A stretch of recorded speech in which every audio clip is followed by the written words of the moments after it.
My name is Carrie. I now live with my daughter Deanna and her husband Garrett and their daughter Sarah. This year I turned 70, and it feels like a significant milestone. My husband Matt passed away 3 years ago due to illness, and originally I was living alone until my daughter and her husband invited me to stay with them. Mom, won't you come live with us? What? But wouldn't I be a burden? No, we want to live with Carrie. It's not exactly payback, but we really appreciate everything you've done for us, Carrie. Why don't we all live together happily? I was feeling lonely living alone, so I was grateful that they cared so much.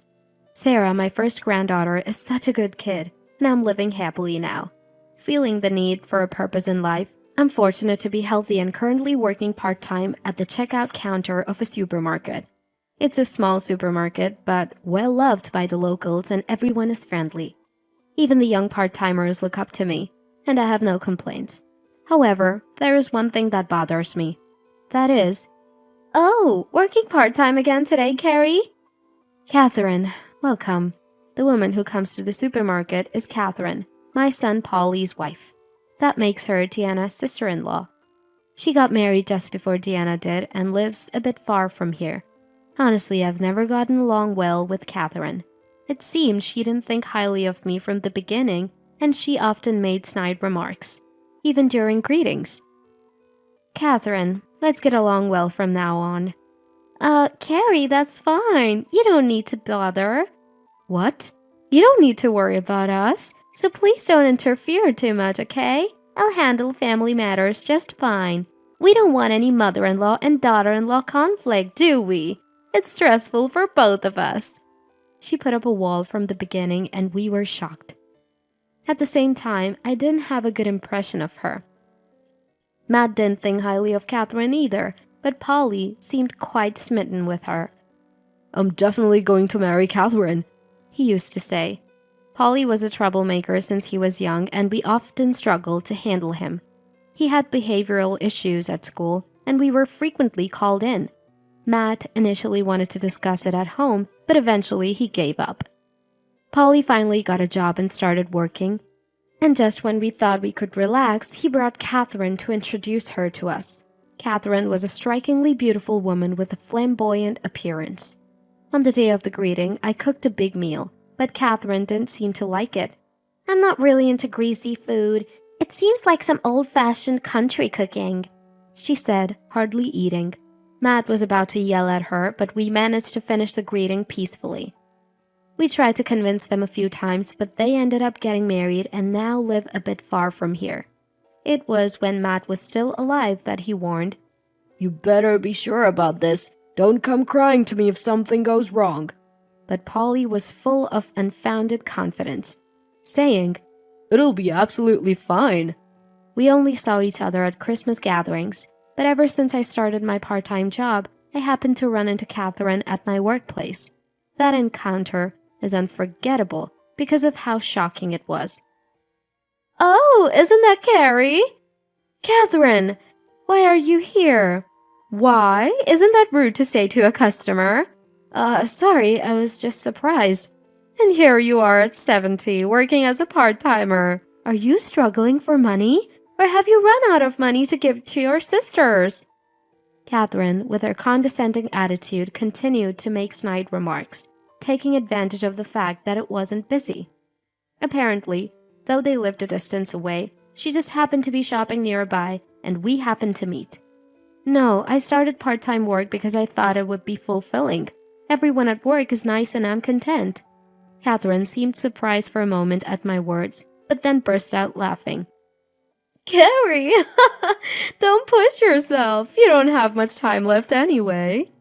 I was just stunned by her words, suggesting a person's lifespan is so carelessly. As the line at the register started to grow, Catherine left. Carrie, are you okay? Yes, sorry about that. She's my son's wife. I didn't mean to cause trouble. No way. That attitude is unbelievable. No respect for a mother-in-law at all. The part-timer who overheard was visibly upset. I was touched that someone cared about me and thanked her for her concern. Let me know if she comes back. Yes, thank you. I thought it was just a coincidence. They live far away, so I didn't expect to see her for a while. But reality proved harsh. Catherine started coming to my workplace about 3 times a week, deliberately seeking me out to make unpleasant remarks. She even spoke disdainfully about Deanna and Garrett, and as if that wasn't bad enough, she even demanded discounts on the store's products. "Ugh, Carrie, this deli container's lid is open. Isn't that unhygienic? I'll buy it, so give me a discount." I can't do that. Sorry. Please buy something else. We'll dispose of that one." "What? I'm offering to buy it for you." Every time Catherine came to work, the manager would apologize, and she seemed to enjoy his discomfort with a malicious smile. I was on the verge of exploding with anger.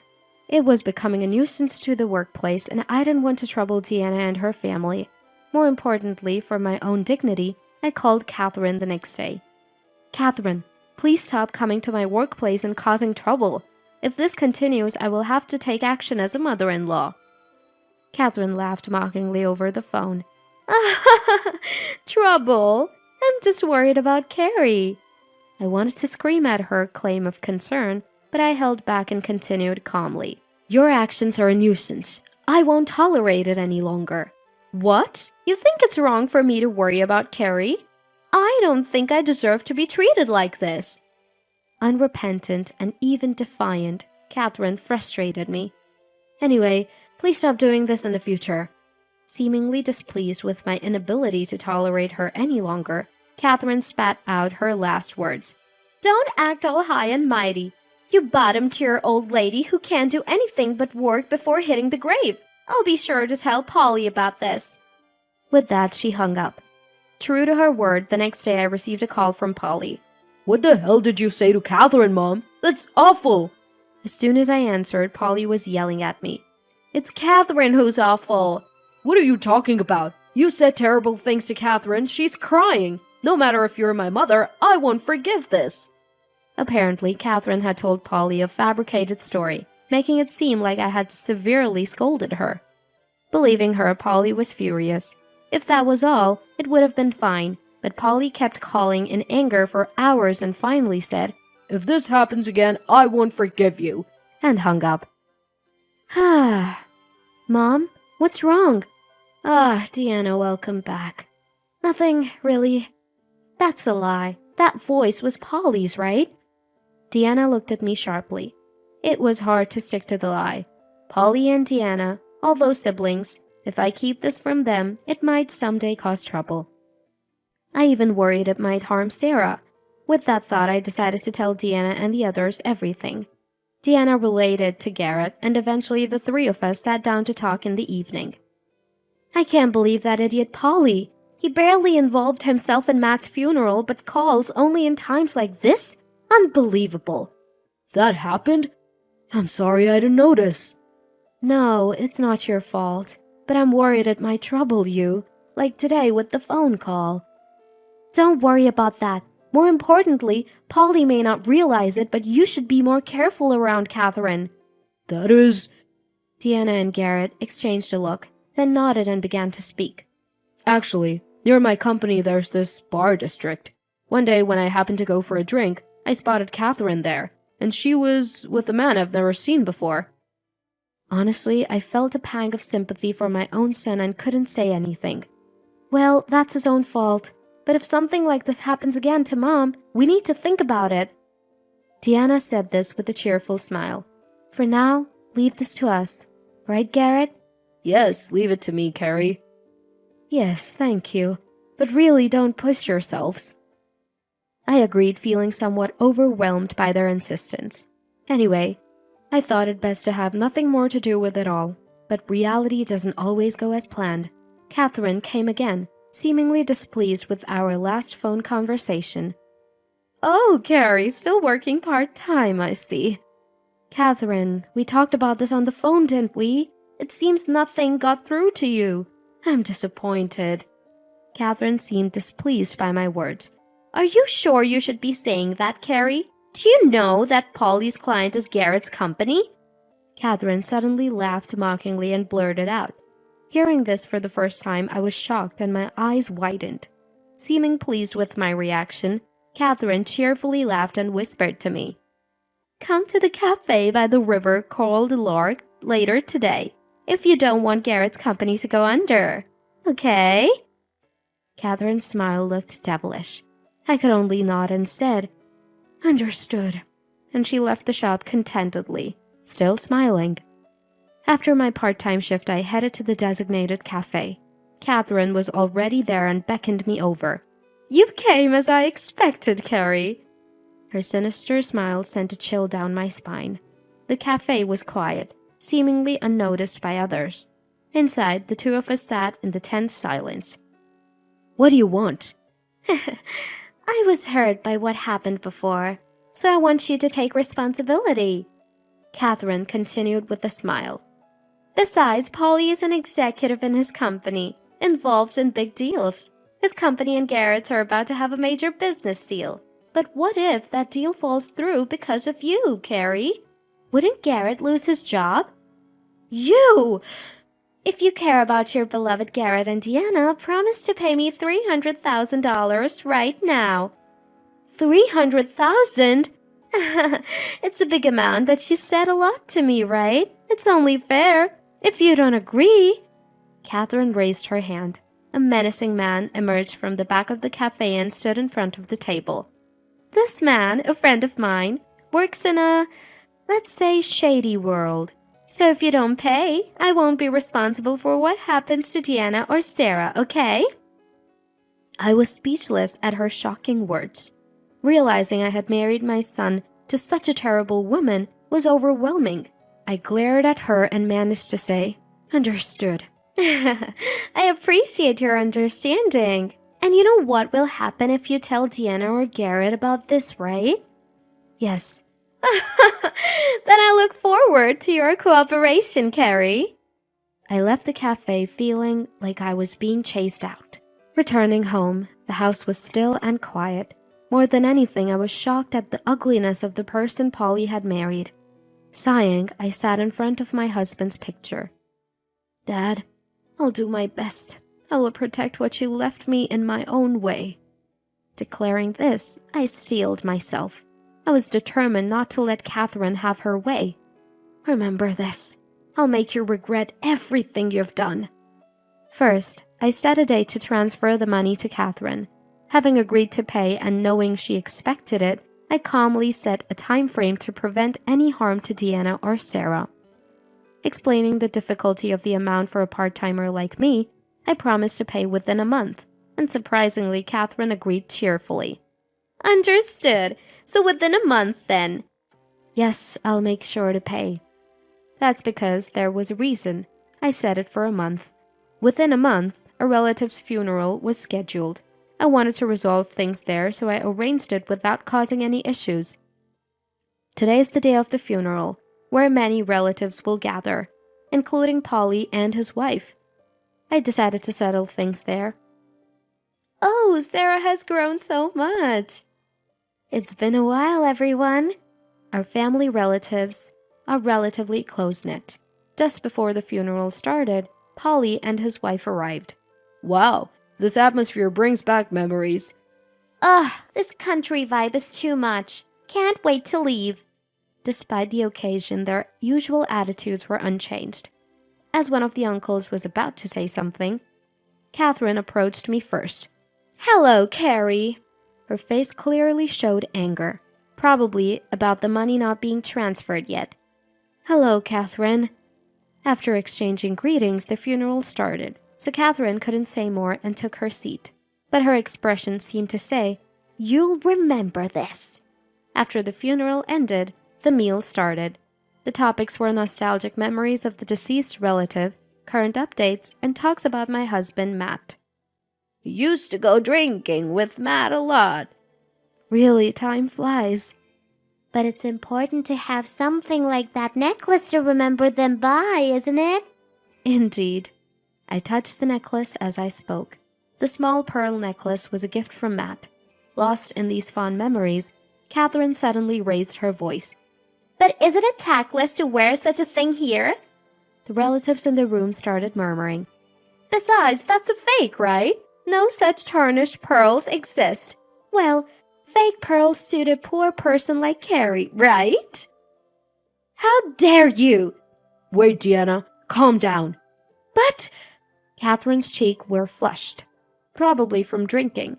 Seemingly emboldened by alcohol, she blurted out these words.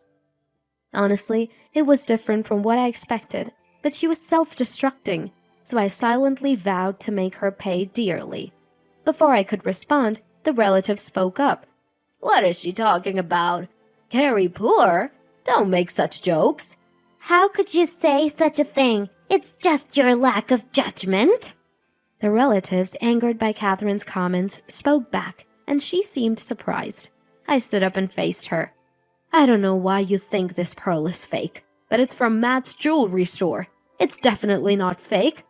Tiffany, ever heard of it? What? Tiffany? As in the famous jewelers? You married him without knowing his father-in-law's company.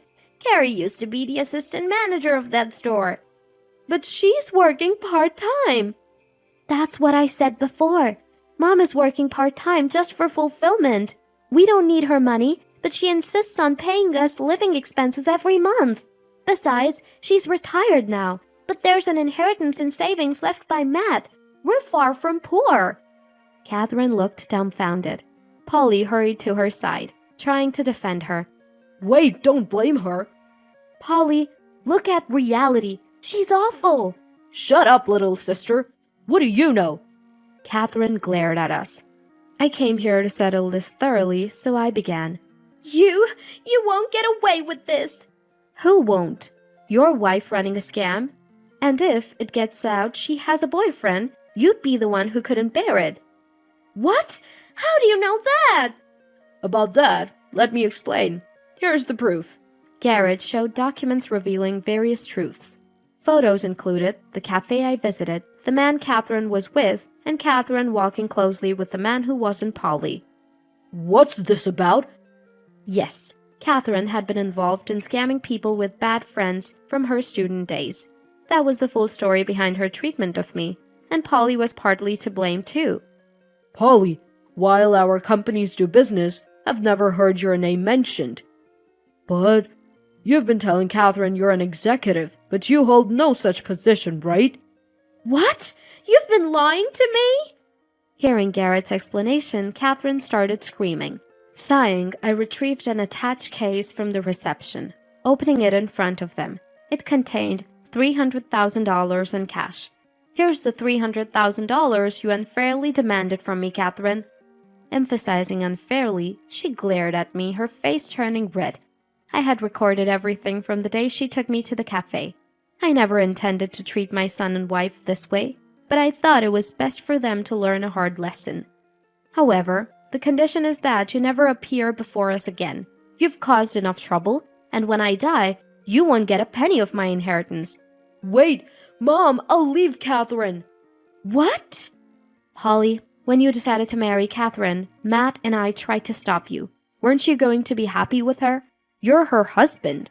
Don't change your attitude now. Support her until the end. What? Stunned, the relatives started shouting, That's right, get out of here!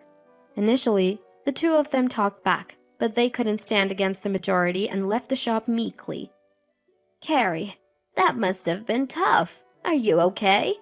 Yes, I'm sorry everyone for causing such a commotion. Don't worry about it. Your uncle would be pleased too. Mom, Deanna, Garrett, thank you so much. I've caused trouble for you too. Not at all. We just did what we wanted to do. Finally, I feel like everything has cleared up and life is returning to normal. Afterward, it turned out Catherine was involved in various other fraudulent activities and ended up getting arrested by the police. Polly came crying to me soon after, but since Matt had warned him repeatedly, I decided to keep my distance. The commotion seemed to have spread rumors to Polly's company, and now he's been demoted, working at a subsidiary. As for me, I continue with my part-time work, living a peaceful life. This pearl you gave me, it helped me through this ordeal. Perhaps there's really power in the things our loved ones leave behind. Despite getting wrapped up in various issues, This experience made me realize the supportive people and warmth around me. From now on, I plan to live my remaining life never forgetting to be grateful for each day